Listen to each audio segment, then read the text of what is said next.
नमस्कार, जय हिंद, वंदे मातरम। दोस्तों, स्वागत है आप सभी का आपके अपने YouTube चैनल गुरु वशिष्ठ क्लासेस में। मैं हूं अजीत शुक्ला और एक्टिव पैसिव वॉइस के सीरीज में आज तीसरा टेंस लेकर के आपके सामने आए हैं। वो है फ्यूचर से रिलेटेड, यानी फ्यूचर इंडेफिनिट और फ्यूचर परफेक्ट। ये दो टेंस आपको यहाँ आज बताए जाएंगे कि उनका एक्टिव से पैसिव वॉइस में चेंजमेंट किस प्रकार से होता है। कोरोना काल के इस समय में जब पढ़ाई बाधित है तो आपको बिल्कुल परेशान नहीं होना है। हमारे चैनल के माध्यम से निश्चित तौर पर आपकी सारी तैयारी कराई जाएगी, चाहे वो बोर्ड एग्जाम हो या फिर आपके किसी कॉम्पिटिटिव एग्जाम की बात हो। हमेशा आपको हम प्रोवाइड कराते रहेंगे वीडियोस 1 बाय 1। तो देखते हैं एक्टिव पैसिव वॉइस में बता रहे हैं आपको। एक्टिव वॉइस का मतलब होता है कर्तवाच्य और पैसिव वॉइस का मतलब होता है कर्मवाच्य। यानी एक्टिव वॉइस में आपका कर्ता यानी सब्जेक्ट प्रधान होता है और पैसिव वॉइस में आपका ऑब्जेक्ट यानी कर्म प्रधान होता है। तो फ्यूचर इंडेफिनिट आपके सामने यहाँ स्ट्रक्चर लिखा है हमने।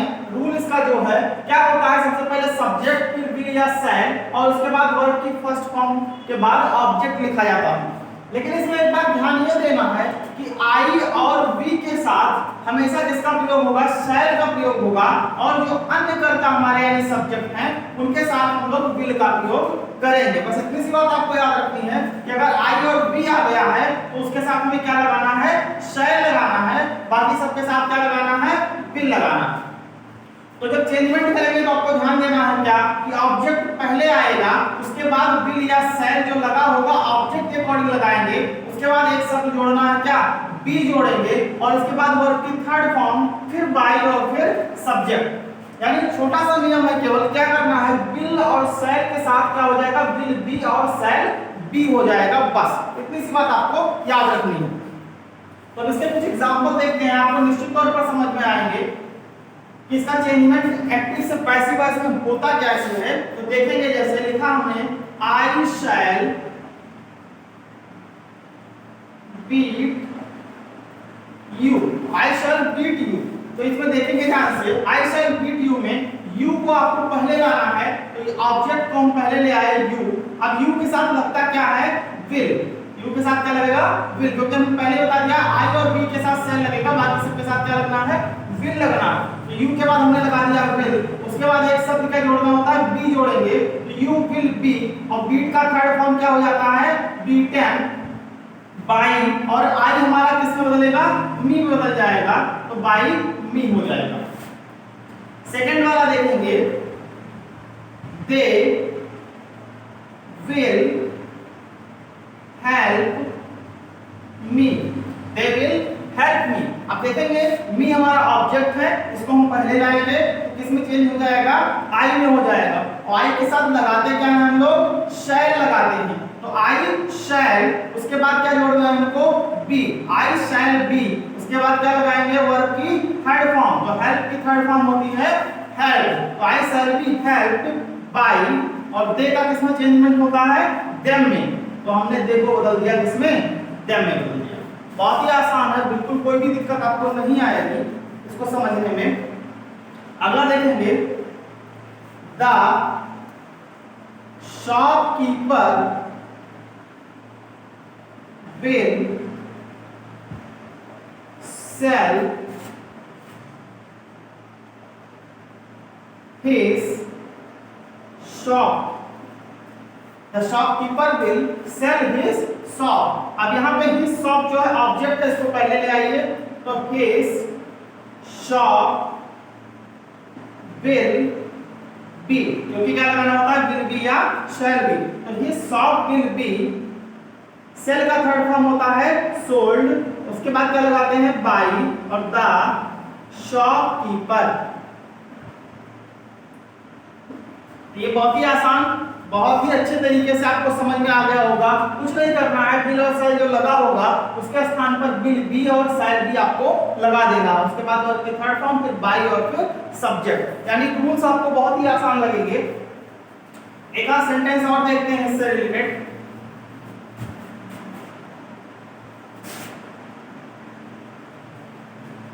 The principal will call the peon।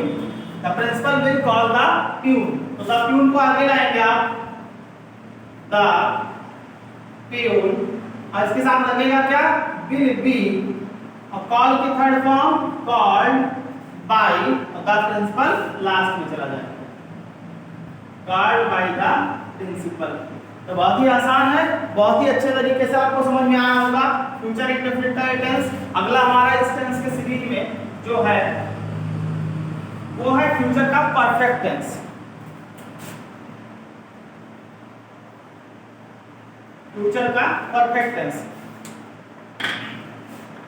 Rule क्या होता है, सब्जेक्ट के साथ विल या शैल, और उसके बाद इसमें लगता है क्या, हैव, क्या जुड़ता है, हैव, फिर वर्ब की थर्ड फॉर्म, और लास्ट में क्या लिखा जाता है, ऑब्जेक्ट। जब पैसिव बनाएंगे तो ऑब्जेक्ट हमारा वहां से यहां आएगा, विल या शैल लगाएंगे, और एक शब्द जुड़ेगा क्या, हैव के साथ क्या जुड़ेगा, बीन जुड़ जाएगा, तो विल या शैल फिर हैव बीन, उसके बाद वर्ब की थर्ड फॉर्म, और फिर लगाएंगे बाय, और लास्ट में क्या लिख दिया जाएगा, सब्जेक्ट लिख दिया जाएगा। इससे आसान आपको तरीका कहीं नहीं मिलेगा कि एक बार में आप समझ जाएंगे कि एक्टिव से पैसिव वॉइस बनाना कितना आसान है। सेंटेंस देख लीजिए आप,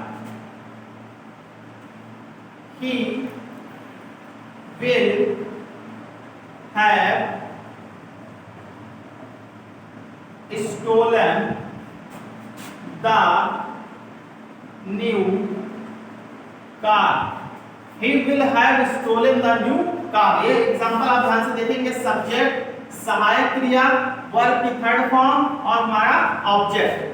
रूल क्या कहता है, ऑब्जेक्ट को आप पहले लाइए, फिर विल हैव, विल शैल जो लगाना है, फिर हैव बीन, फिर वर्ब की थर्ड फॉर्म, फिर बाय, और फिर सब्जेक्ट। तो पहले द न्यू कार को आप आगे ले आएंगे, द न्यू कार, और इसके साथ लगेगा क्या, will have been, the new car will have been, उसके बाद स्टोलन बाय, और ही किस में जाएगा, चेंजमेंट होकर के हिम। सेकंड वाला देखेंगे, Mohit will have, Mohit will have punished your brother, Mohit will have punished your brother. अब इसमें रूल देखेंगे क्या, ऑब्जेक्ट को पहले लाया जाता है तो योर ब्रदर आगे आएगा, तो your brother will have been, your brother will have been, क्योंकि क्या कहता है, विल शैल के बाद क्या लगाना है, हैव बीन, तो your brother will have been, उसके बाद वर्ब की थर्ड फॉर्म यानी पनिश्ड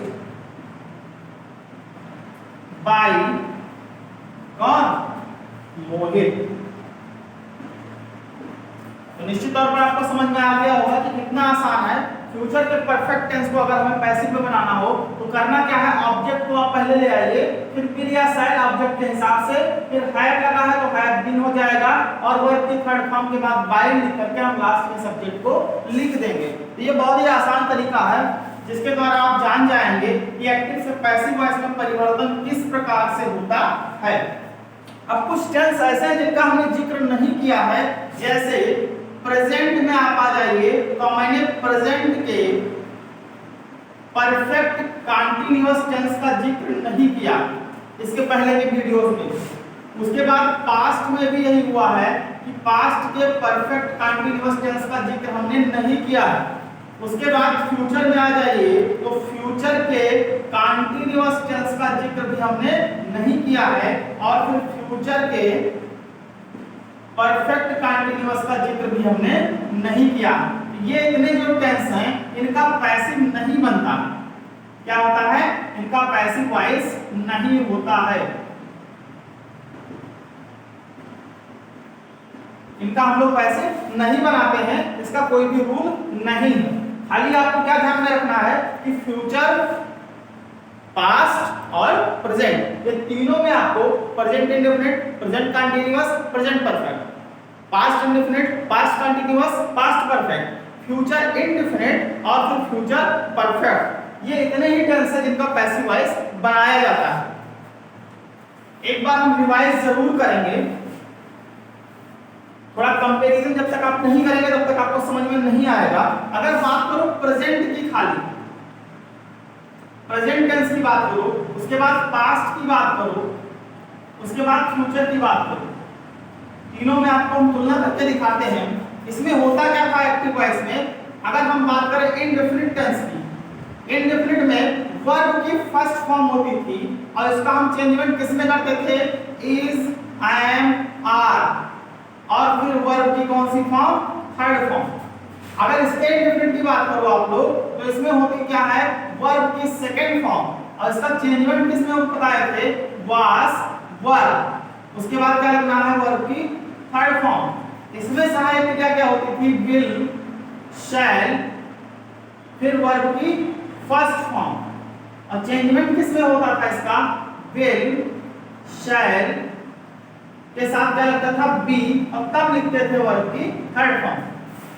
अब बात करें इंडेफिनिट के बाद कॉन्टिन्यूअस की, तो इसमें होता क्या था, इज, एम, आर, उसके बाद होता था वर्ब में हम लोग लगाते थे फर्स्ट फॉर्म में आईएनजी। जब इसका पैसिव बनाना आपको बताया गया था तब बताए थे ये इज, एम, आर ऐसे ही रहेगा, एक शब्द जुड़ जाएगा क्या, बीइंग, और तब लगाएंगे वर्ब की थर्ड फॉर्म। इसमें क्या होता था, वाज, वर के साथ वर्ब की फर्स्ट फॉर्म में आईएनजी होती थी। जब इसका पैसिव बताया गया तो ये वाज वर्ब को ऐसे लाना है, साथ में क्या लगाना है, बीइंग, और तब लगाना है वर्ब की थर्ड फॉर्म। इसका कंटीन्यूअस का पैसिव नहीं बनता है, पहले बता चुके हैं आपको। परफेक्ट की अगर बात करें तो इसमें क्या होता था, हैज, हैव, तब लगती थी वर्ब की थर्ड फॉर्म। बताया क्या गया कि हैज को ऐसे लिख दीजिए और प्लस एक शब्द क्या जोड़ दीजिए, बीन, तब लगाइए वर्ब की कौन सी फॉर्म, थर्ड फॉर्म। इसमें क्या होता था, हैड प्लस वर्ब की थर्ड फॉर्म। जब चेंजमेंट करना इसका सिखाया गया तो बताए थे पहले क्या लगाइए, हैड, बीन, और तब लिखिए वर्ब की थर्ड फॉर्म। परफेक्ट में इसमें क्या बताए थे, विल या शैल होता था, फिर उसके साथ हैव ये होता था, तब वर्ब की थर्ड फॉर्म लिखी जाती थी। एक्टिव वॉइस में पैसिव बनाने में क्या बताए थे, विल, शैल को आप ऐसे लिखा रहने दीजिए, उसके बाद एक शब्द क्या जोड़ना, हैव, बीन, इसमें जोड़ देना है, तब लिखना है वर्ब की थर्ड फॉर्म। तो बहुत ही आसान है, केवल इस टेबल के माध्यम से आप एक बार अगर आपने तीनों वीडियोस देखी होंगी, पहले वाली दोनों वीडियोस, तो ये तीसरी वीडियो में आपको पूरा हमने निचोड़ एक बार में बता दिया है कि पैसिव वॉइस में चेंजमेंट होता किस प्रकार से। कुछ नहीं करना है, वर्ब की फर्स्ट फॉर्म दिख जाए तो इज, एम, आर वर्ब की थर्ड फॉर्म, सेकंड फॉर्म दिख जाए तो वाज, वेयर वर्ब की थर्ड फॉर्म, विल, शैल के साथ फर्स्ट फॉर्म दिख जाए तो will, shall, be plus verb की थर्ड फॉर्म। अगर इज, एम, आर के साथ आईएनजी आ रहा है तो is, am, are, being verb की थर्ड फॉर्म। अगर वाज, वेयर के साथ आईएनजी आ रहा है वर्ब में तो was, were plus being verb की थर्ड फॉर्म। इसमें पैसिव वॉइस में इसमें बनता ही नहीं फ्यूचर कंटीन्यूअस का। अगर हैज, हैव, हैड, केवल इतना ही बात आप याद रखेंगे, हैज, हैव, हैड, अगर ये तीनों आ रहे हैं तो भैया इसके साथ एक शब्द क्या जुड़ेगा, बीन जुड़ जाएगा बस, और कुछ होना ही नहीं है। हैज, हैव, हैड के बाद क्या जोड़ देना है, बीन जोड़ देना है बस। आपको पैसिव वॉइस बनाना बहुत ही आसान लगेगा। उम्मीद करते हैं ये पूरा passive voice simple sentence affirmative में जो हमने सिखाया है आपको, ये आपको समझ में आ गया होगा। नेगेटिव सेंटेंस, इंट्रोगेटिव सेंटेंस ये हम आपको अगले वाली वीडियो में पढ़ाएंगे कि इसमें क्या होता है। साथ ही में मॉडल ऑफ जो वर्ब हमारी होती हैं उनका चेंजमेंट एक्टिव से पैसिव वॉइस में किस प्रकार होता है ये हम आपको सिखाएंगे। और जो इम्पोर्टेंट कुछ स्पेशल पैसिव वॉइस होते हैं जिनमें कुछ अलग सा रूल लगता है वो भी हम आपको अगली वीडियो में सिखाएंगे। तो बने रहिए हमारे साथ। जो लोग चैनल पर नए हैं भैया तो सब्सक्राइब जरूर करें चैनल को, बेल आइकन दबाएं, एक लाइक और कमेंट में आप जरूर भेजते रहें कि आपको ये वीडियो कैसा लगता है। हमारा मोटिवेशन जो है वो आपसे है, आपका सपोर्ट हमें आगे बढ़ने के लिए प्रेरित करेगा, जिससे हम आगे और अच्छी अच्छी क्लासें आप लोगों के लिए प्रोवाइड कराते रहेंगे। जय हिंद, वंदे मातरम, धन्यवाद।